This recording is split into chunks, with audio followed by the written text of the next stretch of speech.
بسم الله الرحمن الرحيم. الحمد لله رب العالمين، وصلى الله وسلم وبارك على نبينا محمد وعلى آله وصحبه أجمعين. أما بعد، أعوذ بالله من الشيطان الرجيم. بسم الله الرحمن الرحيم. فالذين هاجروا وأخرجوا من ديارهم وأوذوا في سبيلي وقاتلوا وقتلوا لأكفرن عنهم سيئاتهم ولأدخلنهم جنات تجري من تحتها الأنهار ثوابا من عند الله والله عنده حسن الثواب. معزز پروگرام کے ذمہ دار حاضرین اور خواتین اسلام،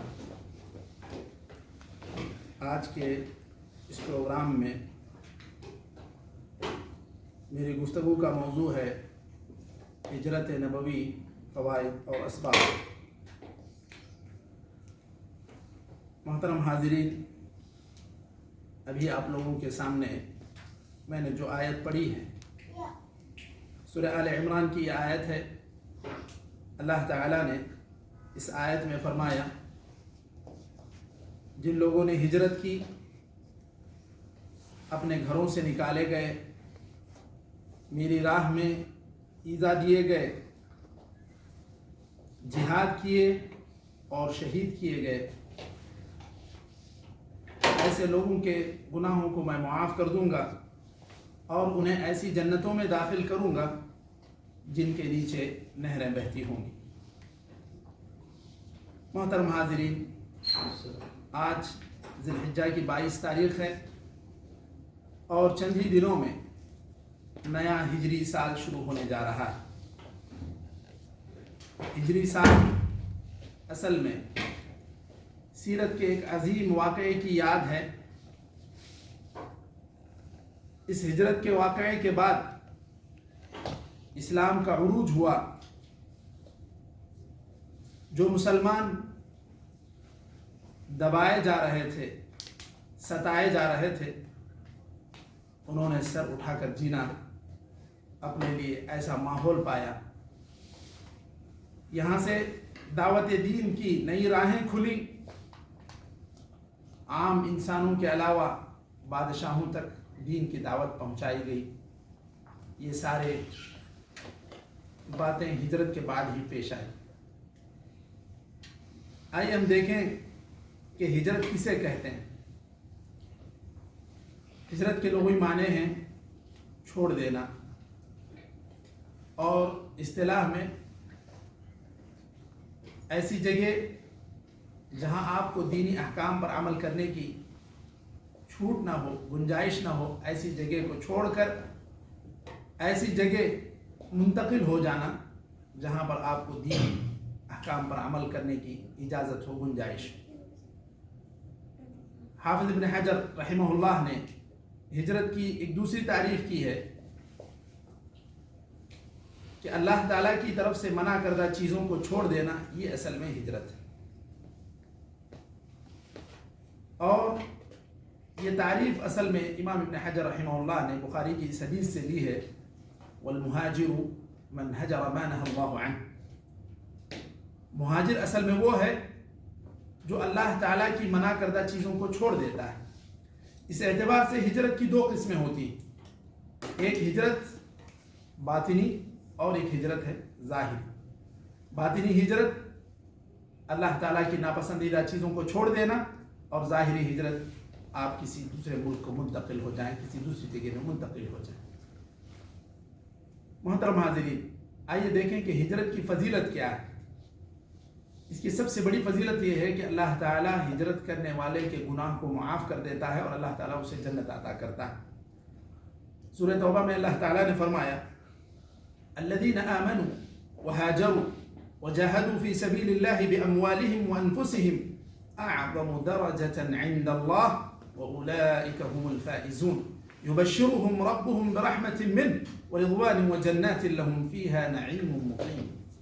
اللہ تعالیٰ نے فرمایا، جو لوگ ایمان لائے اور ہجرت کیے اور اللہ کی راہ میں اپنے مالوں سے اپنی جانوں سے جہاد کیے، ایسے لوگ اللہ تعالیٰ کے پاس اونچا مقام رکھتے ہیں، اور ایسے لوگوں کو اللہ تعالیٰ نے کامیاب ہونے کی بشارت دی، اور اللہ تعالیٰ مزید انہیں اپنی رحمت کی اور اپنی رضامندی کی اور ایسی جنتوں کی خوشخبری دیتا ہے کہ جس کے اندر انہیں ہمیشہ اللہ تعالیٰ رہنے کا موقع عطا کرے گا۔ محترم حاضرین، قرآن آیات کے علاوہ احادیث میں بھی ہجرت کی فضیلت بتلائی گئی۔ حضرت عمرو بن العاص رضی اللہ عنہ جب اللہ کے رسول صلی اللہ علیہ وسلم کے پاس اسلام میں داخل ہونے کے لیے پہنچے تو آپ صلی اللہ علیہ وسلم سے کہا، اے اللہ کے رسول، آپ اپنا ہاتھ بڑھائیے، میں بیعت کرنا چاہتا ہوں۔ آپ صلی اللہ علیہ وسلم ہاتھ بڑھائے تو انہوں نے اپنا ہاتھ پیچھے کھینچ لیا۔ آپ صلی اللہ علیہ وسلم نے پوچھا، کیا بات؟ انہوں نے کہا، میں ایک شرط رکھنا چاہتا ہوں۔ آپ صلی اللہ علیہ وسلم نے پوچھا، کیا شرط؟ انہوں نے کہا، میرے پچھلے گناہ معاف کر دیے جائیں۔ آپ صلی اللہ علیہ وسلم نے فرمایا، اما علمت ان الاسلام يهدم ما كان قبله وان الهجرة تهدم ما كان قبلها وان الحج يهدم ما كان قبله، رواه مسلم۔ صحیح مسلم کی حدیث ہے، اللہ کے رسول صلی اللہ علیہ وسلم نے 3 چیزیں اس میں بیان کی، ایک اسلام قبول کرنا، دوسرا ہجرت کرنا، اور تیسرا حج کرنا۔ یہ تینوں کی تینوں ایسی چیزیں ہیں کہ انسان کے پورے پچھلے گناہ معاف ہو جاتے ہیں۔ تو یہ عظیم فضیلت ہے ہجرت کی۔ امام مسلم نے کتاب الایمان میں ایک اور حدیث ذکر کی ہے، حضرت طفیل بن عمر الدوسی، یہ اور ان کے ایک ساتھی اسلام قبول کرتے ہیں۔ مکہ سے مدینہ منتقل ہوئے، بہت سارے صحابہ نے ہجرت کی، کسی کو وہاں کا موسم راس آیا، کسی کو آب و ہوا راس نہیں آئی۔ ان میں سے ایک حضرت طفیل بن عمر الدوسی کے ایک ساتھی بھی تھے کہ ان کو یہاں کی آب و ہوا راس نہیں آئی، بہت پریشان رہتے تھے، صبح شام پریشان رہتے تھے۔ اچانک ان کے دل میں ایک خیال آیا کہ انہوں نے اپنی تیز دھاری دار چاقو کو اٹھا کر اپنے انگلیوں کے پور کاٹ لیے، اور زخم اتنا تیز آیا کہ اس کی وجہ سے ان کی جان چلی گئی۔ یہ صحابی دیکھتے ہیں خواب میں کہ وہ جنت میں ہے۔ انہوں نے تعجب کیا، پوچھا، کیا بات ہے، آپ جنت میں پہنچ گئے؟ کہا، اللہ تعالیٰ نے مجھے ہجرت کی وجہ سے معاف کر دیا اور مجھے جنت میں داخلہ عطا کیا۔ لیکن انہوں نے دیکھا کہ وہ ہاتھ پیچھے چھپا رہے تھے۔ انہوں نے پوچھا، کیا بات ہے؟ انہوں نے کہا کہ اللہ تعالیٰ نے یہ بات بتلائی کہ تم نے جس کو خود سے نقصان پہنچایا ہے اور تم نے بگاڑ لیا، ہم اس کو صحیح نہیں کریں گے۔ یہ صحابی حضرت طفیل بن عمر الدوسی اللہ کے رسول صلی اللہ علیہ وسلم کی خدمت میں پہنچتے ہیں اور بتلاتے ہیں، اللہ کے رسول، ہم دونوں اسلام قبول کیے تھے، یہاں پہنچے، ان کے ساتھ ایسا معاملہ ہوا، انہوں نے خودکشی کر لی تھی۔ آپ صلی اللہ علیہ وسلم نے جب سنا تو آپ صلی اللہ علیہ وسلم نے دعا کی، اللہم ولیدیہ فاغفر، اے اللہ اس کے ہاتھوں کو بھی معاف کر۔ تو امام مسلم نے اسی سے دلیل لی ہے کہ ایک آدمی جو خودکشی کرتا ہے وہ کافر نہیں ہوتا، کیونکہ اگر کافر ہوتا تو پھر وہ جنت میں نہیں جاتا۔ بس یہ اللہ تعالیٰ کی مصلحت، اللہ تعالیٰ کی مشیت پر موقوف رہے گا کہ اللہ تعالیٰ چاہے تو اسے فوراً معاف کر دے، یا پھر اس گناہ کے عوض اس کو سزا دینے کے بعد معاف کر کے اس کو جنت میں داخل کرے۔ محترم حاضرین، اس حدیث سے یا اس واقعے سے میں بتانا یہ چاہتا ہوں کہ صرف ہجرت ان کا ایک ایسا عمل تھا کہ اللہ تعالیٰ نے اس کی وجہ سے انہیں معاف کر دیا، اور انہوں نے جو اتنی بڑی غلطی کی تھی اللہ تعالیٰ نے ہجرت کے عوض انہیں معاف کر کے انہیں جنت میں داخل کر دیا۔ یہ تو ہجرت کی فضیلت ہوئی۔ اور آئیے ہم دیکھیں کہ ہجرت کا سبب کیا ہے۔ کیا بات ہے کہ اسلام میں ہجرت کو فضیلت دی گئی ہے، اور اللہ کے رسول صلی اللہ علیہ وسلم اور صحابہ نے مدینہ کو کیوں چھوڑا؟ آپ صلی اللہ علیہ وسلم مکہ کو کیوں چھوڑا؟ آپ صلی اللہ علیہ وسلم اور صحابہ جس دن سے اسلام قبول کیے، اسلام کی بات کیے، ان پر پابندیاں لگائی گئیں، انہیں انفرادی سزائیں دی گئیں۔ جو غلام تھے، جو لونڈیاں تھیں، انہیں ایسی سزائیں دی گئیں کہ انسان سوچ بھی نہیں سکتا۔ ایک تو انفرادی سزائیں دی جاتی تھی، لیکن ایک اجتماعی سزا دی گئی، پورے سماج سے ان کا بائیکاٹ کر دیا گیا۔ بنو ہاشم کو شیب ابی طالب میں بند ہونا پڑا، یہاں سے ان کا پورا سماجی بائیکاٹ ہوا کہ نہ ان کو تجارت میں شامل کیا جاتا، نہ ان کے ساتھ شادی بیاہ کے معاملات طے ہوتے، نہ ان کے ساتھ لینا دینا کوئی بات چیت ان کے ساتھ نہیں ہوتی، ان کو پوری طرح سماج سے الگ کر دیا گیا۔ کبھی شیب ابی طالب میں ایسا بھی موقع آتا کہ کھانے کے لیے کچھ نہ ہوتا تو بڑے جو لوگ ہوتے وہ پتے کھا لیتے، بھوک کے مارے بچے بلک بلک کر روتے اور مکے تک بھی آوازیں پہنچتی تھی۔ ایسی تکلیفیں صحابہ کرام نے برداشت کی، حق کی خاطر اور دین کی خاطر۔ جب یہ تکلیفیں حد سے بڑھنے لگیں تو اللہ کے رسول صلی اللہ علیہ وسلم نے اپنے صحابہ سے کہا کہ مدینہ کی طرف ہجرت کریں، مدینہ کی طرف ہجرت کریں۔ یہی وہ سبب تھا کہ صحابہ نے مکہ کو چھوڑ کر مدینہ کی طرف ہجرت کرنے کو ضروری سمجھا۔ حضرت خباب بن ارت رضی اللہ عنہ آتے ہیں، اللہ کے رسول صلی اللہ علیہ وسلم کی خدمت میں حاضر ہوتے ہیں اور پوچھتے ہیں، اے اللہ کے رسول، ہمیں اتنی تکلیفیں ہو رہی ہیں، کیا آپ ہمارے لیے دعا نہیں کرتے؟ اللہ کے رسول صلی اللہ علیہ وسلم نے فرمایا، وَلَقَدْ كَانَ الرَّجُلُ إِنَّهُ كَانَ فِي مَنْ كَانَ قَبْلَكُمْ لَقَدْ كَانَ الرَّجُلُ يُؤْتَى فَيُنْصَفُ نِصْفَيْنِ وَيُمْشَطُ بِأَمْشَاطِ الْحَدِيدِ مَا يَصُدُّ ذَلِكَ عَنْ دِينِهِ۔ اللہ کے رسول صلی اللہ علیہ وسلم نے فرمایا، اے خباب، اس سے پہلے جن لوگوں نے ایمان یا اسلام کا اقرار کیا، ان لوگوں کے ساتھ اتنی سخت سزاؤں کا معاملہ ہوا کہ لایا جاتا ایک انسان کو، گڑھا کھودا جاتا، آری سے کاٹ کے اس کو دو ٹکڑے کر دیے جاتے، اور کسی کو لوہے کی کنگھیوں سے اس کو پورے اس کے گوشت اور ہڈی کو الگ کر دیا جاتا، تب بھی وہ اپنے دین سے نہیں پھرتا۔ لیکن تم لوگ جلدی بہت کرتے ہو۔ ایسے حالات تھے مکے میں کہ آپ صلی اللہ علیہ وسلم نے مکے سے مدینے کی جانب ہجرت کی اجازت دی اور حکم دیا۔ محترم حاضرین، نبی کریم صلی اللہ علیہ وسلم ان صحابہ کی ہجرت کے بعد اللہ تعالیٰ کی طرف سے ہجرت کی اجازت کا انتظار کرتے ہیں۔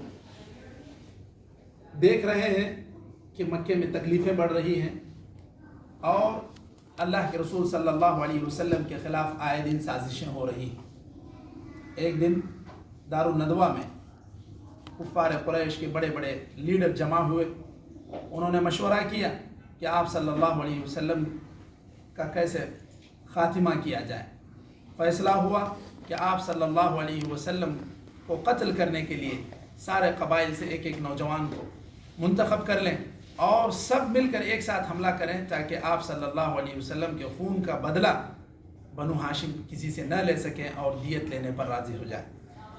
یہ جو مشورہ ہوا، یہ جو سازشیں رچی گئیں، آپ صلی اللہ علیہ وسلم کو اللہ تعالیٰ نے اس کی خبر کر دی۔ سورہ انفال میں اللہ تعالیٰ نے فرمایا، وَإِذْ يَمْكُرُ بِكَ الَّذِينَ كَفَرُوا لِيُثْبِتُوكَ أَوْ يَقْتُلُوكَ أَوْ يُخْرِجُوكَ وَيَمْكُرُونَ وَيَمْكُرُ اللَّهُ وَاللَّهُ خَيْرُ الْمَاكِرِينَ۔ اللہ تعالیٰ نے اپنے نبی کو اس بات کی خبر دی۔ یاد کرو اس وقت جب لوگ تمہارے خلاف سازشیں کر رہے تھے، یا تو تمہیں قید کر دیں یا قتل کر دیں یا وطن سے باہر کر دیں۔ یہ لوگ تو تدبیریں کرتے ہیں، لیکن اللہ تعالیٰ بہتر تدبیر کرنے والا ہے۔ اللہ تعالیٰ نے اپنے نبی کو اس سازش کا پتہ بتا دیا، اللہ تعالیٰ نے اس سازش سے باخبر کر دیا اور اپنے نبی کو اجازت دی کہ وہ ہجرت کر کے مدینہ چلے جائیں۔ اللہ کے رسول صلی اللہ علیہ وسلم حضرت ابو بکر رضی اللہ عنہ کو ہجرت کرنے سے روک کر رکھے تھے، اس لیے اور بتلایا، مجھے امید ہے کہ مجھے تمہارے ساتھ ہجرت کرنے کی اجازت دی جائے۔ آپ صلی اللہ علیہ وسلم کے یہ کہنے سے وہ رک گئے، ہجرت نہیں کیے۔ آپ صلی اللہ علیہ وسلم رات اپنے گھر میں حضرت علی رضی اللہ عنہ کو اپنی جگہ پر لٹائے، اپنے بستر پر سونے کے لیے کہے اور ان سے کہا کہ تمہیں کوئی نقصان نہیں ہوگا، تم یہاں لیٹ جاؤ۔ آپ صلی اللہ علیہ وسلم کے گھر کے باہر محاصرہ کیا گیا تھا، لوگ پوری طرح جمع ہو گئے تھے کہ آپ صلی اللہ علیہ وسلم پر ٹوٹ پڑیں گے، لیکن آپ صلی اللہ علیہ وسلم ان کے سامنے سے ان کے سروں پہ مٹی ڈالتے ہوئے آپ صلی اللہ علیہ وسلم گزر گئے۔ اللہ تعالیٰ نے ان کی بصارت چھین لی، وہ دیکھ نہیں پائے، وہ سامنے رہتے ہوئے بھی آپ صلی اللہ علیہ وسلم گزر گئے اور وہ لوگ کچھ نہیں کر پائے۔ آپ صلی اللہ علیہ وسلم یہاں سے نکلتے ہیں، غار ثور میں جا کر پناہ لیتے ہیں اور ہجرت کا یہ معاملہ یہاں سے شروع ہوتا ہے۔ محترم حاضرین، ہجرت جو آپ صلی اللہ علیہ وسلم نے کی، اس کا فائدہ کیا ہوا؟ اس کا سب سے بڑا فائدہ یہ ہوا کہ اسلام کی سربلندی ہوئی، اسلام کو عروج نصیب ہوا اور اسلام کا بول بالا ہوا، اسلامی حکومت قائم ہوئی۔ جو لوگ ہمیشہ ستائے جا رہے تھے، اللہ تعالیٰ نے ان کے ہاتھ میں ایک علاقے کی باغ ڈور دے دی، اور وہاں سے مزید دین کی دعوت کا ایک نیا باب شروع ہوتا ہے، اور اللہ تعالیٰ نئے راستے کھولتا ہے، اور وہاں سے دعوت دین کے نئے مواقع پیدا ہوتے ہیں۔ محترم حاضرین، آئیے ہم دیکھیں کہ ہجرت کے اس واقعے سے ہمیں کیا اسباق ملتے ہیں۔ سب سے پہلی چیز، ہجرت کا سب سے پہلا سبق یہ ہے کہ اللہ کی راہ میں مال، وطن، رشتہ دار، ہر چیز کی قربانی دینی پڑے گی۔ دین یہ چاہتا ہے کہ آپ اپنے دین کی حفاظت کریں، اس کے لیے آپ کو کوئی بھی قیمت چکانی پڑے، آپ کو اپنے گھر بار سے الگ ہونا پڑے، آپ کو اپنے رشتہ داروں سے الگ ہونا پڑے، آپ کو اپنے پیدائشی وطن سے دور ہونا پڑے، لیکن آپ کو دین سے دور ہونے کی اجازت نہیں۔ تو اللہ کی راہ میں دین کو بچانے کے لیے، دین کی حفاظت کے خاطر اپنے مال کی، اپنے جائیداد کی، ہر چیز کی قربانی دینی ہوگی۔ خود آپ صلی اللہ علیہ وسلم پر یہ معاملہ اتنا شاق گزرا کہ آپ صلی اللہ علیہ وسلم جب مکہ سے مدینہ جا رہے تھے، آپ صلی اللہ علیہ وسلم نے حزورہ نامی مقام پر کھڑے ہو کر بڑے غمگین انداز میں مکہ کی سرزمین کو خطاب کیا، فرمایا واللہ انکی لخیر ارض اللہ واحب ارض اللہ الی اللہ ولولا انی اخرجت ما خرجت منک۔ آپ صلی اللہ علیہ وسلم نے فرمایا، اے سرزمین مکہ، تو اللہ تعالیٰ کی زمین میں سب سے پسندیدہ زمین ہے، اور اگر یہ لوگ مجھے یہاں سے نہیں نکالتے تو میں کبھی تجھ سے چھوڑ کر یہاں سے جدا نہیں ہوتا۔ شاعر کے بقول، دل سے نکلے گی نہ مر کر بھی وطن کی الفت، میری مٹی سے بھی خوشبو وفا آئے۔ آپ صلی اللہ علیہ وسلم کی محبت مکے سے طبیعی تھی، پیدائشی تھی، لیکن آپ صلی اللہ علیہ وسلم کے اوپر حالات ایسے آئے کہ آپ صلی اللہ علیہ وسلم کو مکہ چھوڑنا پڑا۔ محترم حاضرین، ہجرت سے جو دیگر اسباق حاصل ہوتے ہیں، اس میں سے ایک دوسرا سبق یہ ہے کہ دعوت دین کے لیے انسان کو نئی راہیں تلاش کرنا چاہیے۔ جب بھی دین کی بات، توحید کی بات کی گئی ہے، ہر دور میں لوگوں نے اس کی مخالفت کی، اس کو روکنے کی کوشش کی، اس کے راہ میں روڑے اٹکائے، اس کو تکلیفیں دی، اذیت دی، کسی نے خندہ پیشانی سے اس کو قبول کرنے کے لیے پہل نہیں کی۔ ہمیشہ سے دعوت دین میں رکاوٹیں پیش آتی رہی، تو آپ صلی اللہ علیہ وسلم نے مکے سے مدینہ کی طرف ہجرت کر کے نئی راہ تلاش کی۔ تو ایک داعی کو، ایک مسلمان کو چاہیے کہ جب دین کی راہ میں رکاوٹیں آئیں، دعوت دین کے لیے رکاوٹیں آئیں، تو آپ دوسرا حل تلاش کریں، دوسری راہیں تلاش کریں کہ کیسے اس دعوت کے کام کو آگے جاری رکھ سکتے ہیں۔ اسی طرح ہجرت نبوی سے جو ہمیں تیسرا سبق ملتا ہے وہ یہ ہے کہ ابتلا اور آزمائش، امتحان، اس سے کسی کو چھٹکارا نہیں۔ اللہ تعالیٰ کی یہ سنت رہی ہے کہ اللہ تعالیٰ ہر انسان کو، ہر نبی کو، ہر مسلمان کو آزماتا ہے۔ جنت ایک بڑی قیمتی چیز ہے۔ اللہ تعالیٰ نے، اللہ کے رسول صلی اللہ علیہ وسلم نے فرمایا الا ان سلعۃ اللہ الغالیہ، کہ اللہ تعالیٰ نے جو جنت رکھی ہے بڑی قیمتی ہے، یہ یوں آرام سے بیٹھے بیٹھے حاصل نہیں ہوگی، اس کے لیے آزمائشوں کا سامنا کرنا پڑے گا، تکلیفوں کا سامنا کرنا پڑے گا۔ اللہ تعالیٰ نے فرمایا الف لام میم احسب الناس ان يتركوا ان يقولوا آمنا وهم لا يفتنون، کیا لوگوں نے یہ سمجھ رکھا ہے کہ بس یہ کہہ دیں گے کہ ہم ایمان لائے تو چھوٹ جائیں گے؟ ایسا بالکل نہیں ہوگا، بلکہ اللہ تعالیٰ نے اس سے پہلے لوگوں کو بھی آزمایا اور آپ کو بھی آزمایا جائے گا، تبھی جا کر کون سچا ہے کون جھوٹا ہے اس کا فرق ہوگا۔ تو یہ آزمائش ہمیشہ سے رہی اور ہمیشہ رہے گی۔ یہ اللہ تعالیٰ کے لیے کوئی ناممکن بات نہیں تھی کہ جس طرح اللہ تعالیٰ نے مکہ سے بیت المقدس کا سفر اللہ کے رسول صلی اللہ علیہ وسلم کو چند لمحوں میں طے کرایا تھا۔ یہ ممکن تھا کہ آپ صلی اللہ علیہ وسلم کو مکے سے اٹھا کے مدینہ پہنچا دیتے، چند منٹوں کی بات تھی، لیکن اللہ تعالیٰ نے یہ نہیں کیا۔ اب دیکھیے اللہ کے رسول صلی اللہ علیہ وسلم نے اس ہجرت کے لیے کس قدر پلاننگ کی، کس قدر منصوبہ بنایا۔ اس ہجرت نبوی سے جو چوتھا سبق ہمیں ملتا ہے وہ ظاہری اسباب کو اختیار کرنا۔ اللہ کے رسول صلی اللہ علیہ وسلم نے اس دنیا میں جو اسباب پائے جاتے ہیں ان کو اپنایا، اس کی ترتیب کی، اس کے لیے اپنی جان کو جھونکے میں ڈالا۔ سب سے پہلے آپ صلی اللہ علیہ وسلم جب ہجرت کا سفر طے کر رہے ہیں تو اس کے لیے اپنے ہم سفر کا انتخاب کیا، ایک امانت دار ہم سفر حضرت ابو بکر جیسے امانت دار اور عظیم صحابی کا انتخاب کیا۔ اور اسی طرح آپ نے عبداللہ ابن ابی بکر جو حضرت ابو بکر کے بیٹے تھے ان کو منتخب کیا کہ وہ پورے مکے کی خبر لائیں، مکے میں کیا چل رہا ہے، صبح سے شام تک کیا باتیں ہوتی ہیں، کون کیا کہہ رہا ہے، یہ چیزیں بھی آپ صلی اللہ علیہ وسلم کو پہنچنی ضروری تھی۔ تو اس کے لیے آپ نے حضرت عبداللہ ابن ابی بکر کو منتخب کیا کہ آپ یہی کام کریں، ان کا وہی کام تھا ہجرت۔ آپ صلی اللہ علیہ وسلم جب غار ثور میں چھپے ہیں، سارے مکے کی خبریں لا کے حضرت عبداللہ ابن ابی بکر آپ صلی اللہ علیہ وسلم اور حضرت ابو بکر تک پہنچاتے ہیں۔ اور اس پلاننگ کے تیسرے حصے میں یا اس پلاننگ کی تیسری چیز احتیاطی تدابیر کو اپنانا۔ آپ صلی اللہ علیہ وسلم کے پاس جب حضرت عبداللہ ابن ابو بکر آتے ہیں اور واپس ہوتے ہیں تو ان کے پیروں کے نشانوں سے کوئی کافر پتہ نہ پا جائے، اس کے لیے عامر ابن فہیرہ جو حضرت ابو بکر کے غلام تھے ان کو یہ ذمہ داری دی گئی تھی کہ وہ بکریاں لے کر آئیں، بکریاں لے کر جائیں، تاکہ حضرت ابو بکر کے جو فرزند ہیں حضرت عبداللہ ابن ابو بکر ہیں ان کے نشان، ان کے پیروں کے جو نشان ہیں وہ مٹا دیے جائیں۔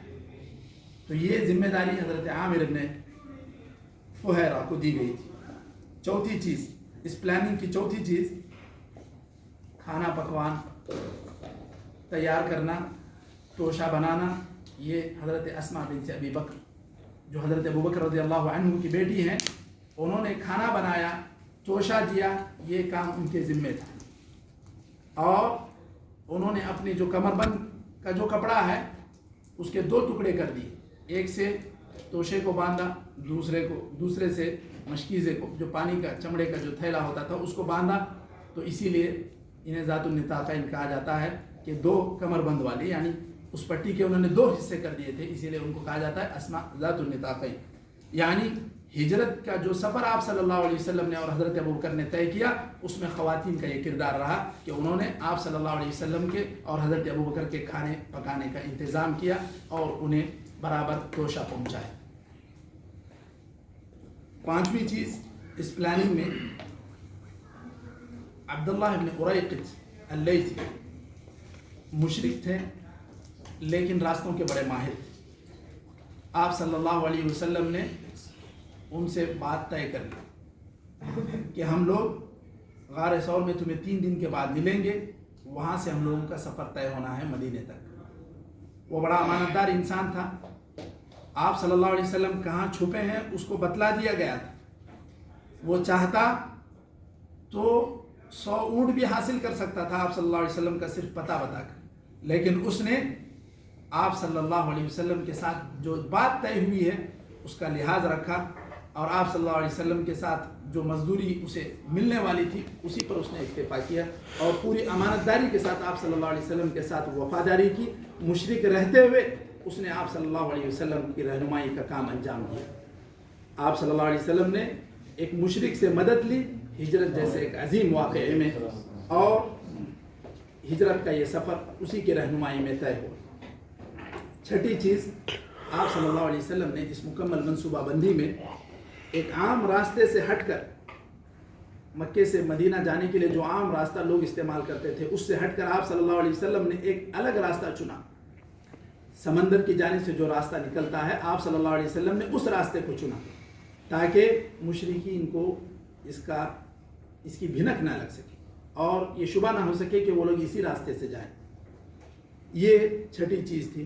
7ویں چیز، آپ صلی اللہ علیہ وسلم نے ایک وقتی پناہ گاہ، فوراً مکے میں سارے لوگ تلاش کر رہے ہیں حضرت ابو بکر کو، اللہ کے رسول صلی اللہ علیہ وسلم کو، اب لوگ ہر چپا گلی ہر کونا چھانیں گے، تو آپ صلی اللہ علیہ وسلم نے ایک مناسب جگہ کا انتخاب کیا کہ یہاں ہم لوگ چھپ جائیں گے۔ غار ثور کو آپ صلی اللہ علیہ وسلم نے منتخب کیا۔ 8ویں چیز، غار ثور سے نکلنے کا وقت آپ صلی اللہ علیہ وسلم نے طے کیا، کیونکہ 3 دن تک بڑی سخت تلاشی ہوگی، ہر جگہ مکے میں لوگ ڈھونڈیں گے، چھان ماریں گے، لیکن 3 دن کے بعد یہ رفتار لوگوں کی کم ہوگی اور لوگ تلاشی میں سست پڑ جائیں گے۔ تو آپ صلی اللہ علیہ وسلم نے یہاں 3 دن کے بعد نکلنے کا وقت طے کیا۔ 9ویں چیز اس کے اندر آپ صلی اللہ علیہ وسلم نے جو رازداری دکھائی کہ جس کا کوئی کردار اس معاملے میں تھا ہجرت میں، اسی تک اس کی خبر تھی، ورنہ پھر کانوں کان کسی کو خبر نہیں تھی کہ آپ صلی اللہ علیہ وسلم کیسے نکلیں گے، کہاں جا کر چھپیں گے، کیسے مدینے کا سفر طے ہوگا، اس بات کی خبر کسی کو نہیں تھی، صرف ان لوگوں کو تھی جن کا کوئی کردار تھا۔ اور 10ویں چیز کہ آپ صلی اللہ علیہ وسلم نے ہجرت کا سفر شروع کیا، لیکن آپ صلی اللہ علیہ وسلم کو ان کفار مکہ کی امانتوں کی فکر ہے جو خود آپ کے جان کے دشمن ہیں، آپ کو مارنا چاہتے ہیں، لیکن آپ صلی اللہ علیہ وسلم کی فکر یہ ہے کہ انہوں نے جو میرے پاس امانتیں رکھی ہیں میں ان کو ان کی امانتیں حوالے کر دوں، میں خود نہیں کر سکتا تو کم از کم میں اپنے کسی ذمہ دار کو یہاں ٹھہرا کر جاؤں تاکہ ان کی امانتیں ان تک لوٹائی جائیں۔ یہ دیکھیے یہ امانت کی کون سی عظیم مثال ہے کہ لوگ جو آپ کا گلا دبانا چاہتے ہیں، جو آپ کو مارنا چاہتے ہیں، آپ ان کی امانت ان تک لوٹانا چاہیں۔ آپ صلی اللہ علیہ وسلم نے اس کی بھی ترتیب کی اور اس کی بھی پلاننگ کی، اسی لیے حضرت علی رضی اللہ عنہ کو وہاں پر اپنے بستر پر لٹایا۔ ان کی ذمہ داری یہی تھی کہ آپ صلی اللہ علیہ وسلم کے چلے جانے کے بعد وہ امانتیں جن کی ہیں ان کو لوٹا دی جائے۔ یہ 10 چیزیں تھیں جو آپ صلی اللہ علیہ وسلم نے ظاہری اسباب کے طور پر اس ہجرت کے سفر میں اپنائی، اور یہ آپ صلی اللہ علیہ وسلم کی پلاننگ کا ایک مکمل حصہ تھا کہ ایسے مکہ جیسے عظیم شہر میں جو سارے لوگ تلاش میں نکلیں، ایسے میں بچ کر نکلنا ایک عظیم کام تھا۔ اللہ کے رسول صلی اللہ علیہ وسلم نے ان اسباب کو اپنایا اور اس کے بعد یہ سفر آپ صلی اللہ علیہ وسلم نے طے کیا۔ ایک 5ویں چیز جو ہجرت کے سبق سے ہمیں، ہجرت کا جو سبق ہمیں جو ملتا ہے، آپ صلی اللہ علیہ وسلم نے یہ سارے اسباب اپنائے، لیکن آپ صلی اللہ علیہ وسلم نے جو اہم سبب اپنایا وہ توکل علی اللہ تھا۔ اس کے بغیر یہ ہجرت کا سفر ناممکن تھا۔ اللہ کے رسول صلی اللہ علیہ وسلم کا اللہ تعالیٰ پر اتنا قوی بھروسہ تھا، اتنا مضبوط بھروسہ تھا کہ اللہ کے رسول صلی اللہ علیہ وسلم اور حضرت ابوبکر جہاں چھپے ہیں اس غار کے دہانے تک کافر آ پہنچے۔ حضرت ابوبکر نے جب ان کی آہٹ سنی، ان کی باتیں سنی، تو آپ صلی اللہ علیہ وسلم سے کہا، یا رسول اللہ لو ان احدهم نظر الى موضع قدمه لابصرنا، اللہ کے رسول اگر کسی نے اپنے پیروں کی طرف بھی کھڑے ہو کر یہاں سے دیکھ لیا تو ہم کو دیکھ لے۔ آپ صلی اللہ علیہ وسلم نے کہا، یا ابا بکر ما ظنك باثنين اللہ ثالثهما، اے ابو بکر تمہارا کیا خیال ہے ان دونوں کے بارے میں جن کا تیسرا اللہ تعالیٰ ہے؟ اللہ تعالیٰ کی مدد ہمارے ساتھ ہے، اللہ تعالیٰ ہمیں بالکل نقصان نہیں پہنچائے گا اور اللہ تعالیٰ ہماری حفاظت فرمائے گا۔ یہ اللہ کے رسول صلی اللہ علیہ وسلم کا بھروسہ ہے اللہ کی ذات پر، اور اسی بھروسے کے ساتھ آپ صلی اللہ علیہ وسلم نے یہ ہجرت کا سفر طے کیا اور یہ ہجرت کا سفر کامیاب ہوا۔ محترم حاضرین، تو یہ ہجرت کے کچھ اسباب ہیں جو ہمیں یہ بتلاتے ہیں کہ اس دنیا میں ہمیں رہنا ہے اور ہمیں اپنے ایمان کی حفاظت کے ساتھ رہنا ہے تو ہمیں کیا اسباب اپنانے پڑیں گے، کیسی پلاننگ کرنی پڑے گی، اور دشمنوں سے کیسے بچنا پڑے گا، اپنے ایمان کی حفاظت کے لیے ہمیں کیا کیا تدابیر اختیار کرنی پڑیں گی۔ اللہ کے رسول صلی اللہ علیہ وسلم 1400 سال پہلے جو ممکن تھا وہ سب کچھ کر دیے، اس کے بعد ہجرت جیسا عظیم واقعہ پیش آیا۔ آج بھی اہل ایمان کے ساتھ آزمائشیں ہر دور میں، ہر علاقے میں، ہر ملک میں پیش آتی ہیں، لیکن مسلمان ایک دوسرے کو ملامت کرتے ہوئے بیٹھ جائیں گے تو یہ کوئی ایمان کی حفاظت کا حل نہیں ہے۔ آپ حل تلاش کریں، اللہ تعالیٰ اس کو کامیاب کرے گا۔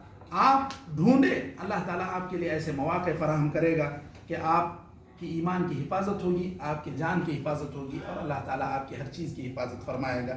میرا وقت ختم ہو رہا ہے، میں اسی لیے میں یہاں اپنی گفتگو کو روک دیتا ہوں۔ اللہ تعالیٰ سے دعا ہے کہ اللہ تعالیٰ کئی بھی باتوں پر عمل کرنے کی توفیق عطا فرمائے۔ وآخر دعوانا الحمدللہ رب العالمین۔